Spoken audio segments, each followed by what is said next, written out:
Once upon a time, in the magical fantasy kingdom, there lived a young monk named Sam. His order was renowned for their beautiful choral singing. They trained hours every day, refining their voices and their art. Their song floated down the mountainside, enriching the lives and souls of the townspeople below. Sam was particularly gifted, and on his 19th birthday, in mid-song, he hit upon a beautifully intricate note of pure magic. Everyone within miles just froze in mid-action, stirred to the very core of their souls by the pure bliss of the tone. And all the realm realized instantly that it was Sam. And Sam was the first person in history to hit one of the rumored magical notes that musicians had theorized must exist. Yet no one before Sam had ever reached one. And on Sam's 20th birthday, it happened again. This time, the town below was so impacted that no one moved, spoke, or even blinked for several minutes after. As the golden sound finally tapered off and ceased, they knew that Sam had found the second note. And the next year on Sam's birthday, the town had realized there was a pattern involved. This time, all of the townspeople were present in the monastery's nave, watching in awe as Sam hit the glorious third note. People cried out in pure joy as the sound grew to a glorious crescendo. Words cannot do justice to the experience. The town flourished as Sam's notes made the people pure all the way to the core of their beings, and on it went for the next few years, the magical notes growing sweeter and sweeter, until, that is, Sam's 25th birthday. All at first seemed as normal, until Sam hit the magical note. From the start, Sam seemed very uncomfortable, and this new sound was not beautiful. It was jarring and discordant. Sam started to get very warm and was visibly sweating on stage. He doubled his resolve and dug deeper to get to the sweet part of the magical note that he knew must be there. Suddenly, to the horror of all, Sam spontaneously combusted. The two closest monks on stage were burned by the flames coming off of his body, and he ignited the stage curtains. Soon, the entire monastery was aflame. By a miracle, everyone made it out, except for poor Sam. The townsfolk were left staring at the burning monastery in sad, stunned disbelief. The mayor approached the lead monk of the order. "What happened?" he asked, exasperated. The old monk shook his head sadly. "Isn't it obvious?" he said. Sam sung Note 7. An Amish woman and her daughter were riding in an old buggy one cold, blustery day, when the daughter said, "My hands are freezing cold." The mother replied, "Put them between your legs. Your body heat will warm them up." The daughter did, and her hands warmed up.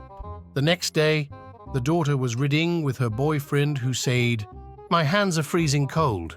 The girl replied, "Put them between my legs. The warmth of my body will warm them up." He did, and warmed his hands. The following day, the boyfriend was again in the buggy with the daughter.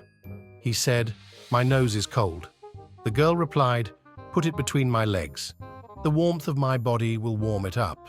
He did, and warmed his nose.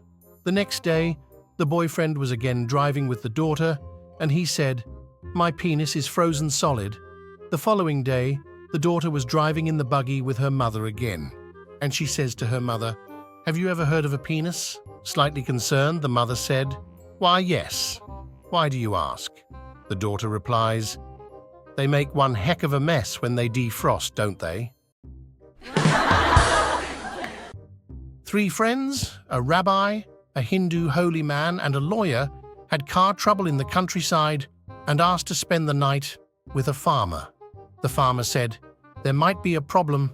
You see, I only have room for two to sleep, so one of you must sleep in the barn." "No problem," chimed the rabbi.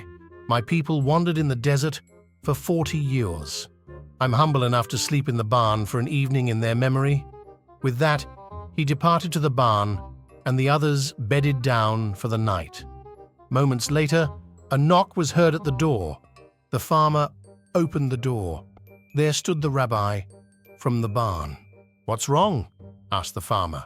He replied, "I am grateful to you, good sir, but I cannot sleep in the barn.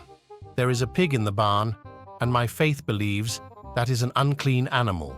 His Hindu friend agreed to swap places with him, but a few minutes later, the same scene reoccurred. There was a knock on the door. "What's wrong now?" the farmer asked.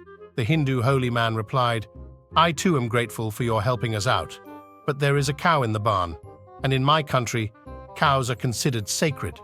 I can't sleep on holy ground." Well, that left only the lawyer to make the change. He grumbled and complained, but went out to the barn. Moments later, there was another knock on the farmer's door. Frustrated and tired, the farmer opened the door, and there stood the pig and the cow. Joe wanted to buy a Harley motorcycle. He didn't have much luck until one day he came across a Harley with a for sale sign on it. The bike looked better than a new one, even though it was 10 years old. It was shiny and in great condition. He buys it and asks the seller how he kept it in such great condition for 10 years. "Well, it's quite simple," says the seller. "Whenever the bike is outside and it's gonna rain, rub Vaseline on the chrome as it protects it from the rain," and he hands Joe a jar of Vaseline. That night, his girlfriend, Sandra, invites him over to meet her parents, and naturally, they ride the bike there. Just before they enter the house, Sandra stops him and says, "I have to tell you something about my family. When we eat dinner, we don't talk. In fact, the first person who says anything during dinner has to do the dishes." "No problem," he says, and in they go. Joe is shocked. Right in the middle of the living room is a huge stack of dirty dishes. In the kitchen is another huge stack of dishes. Piled up on the stairs in the corridor, everywhere he looks, dirty dishes. They sit down to dinner, and sure enough, no one says a word. As dinner progresses, Joe decides to take advantage of the situation. He leans over and kisses Sandra. No one says a word. He reaches over and fondles her breasts. Nobody says a word, so he stands up, grabs her, rips her clothes off, throws her on the table, and screws her right there in front of her parents. His girlfriend is a little flustered. Her dad is obviously livid, and her mum horrified when he sits back down. But no one says a word. He looks at her mum. She's got a great body too. Joe grabs mum, bends her over the table, pulls down her panties, and screws her every which way, but loose right there on the dinner table. She has a big orgasm, and Joe sits down. His girlfriend is furious, her dad is boiling, and mom is beaming from ear to ear, but still, total silence. All of a sudden, there is a loud clap of thunder, and it starts to rain. Joe remembers his bike, so he pulls the jar of Vaseline from his pocket, but as he stands up, the father immediately shouts, Okay, I'll go do the fucking dishes." My friends, if you want to watch other funny jokes, subscribe to the channel.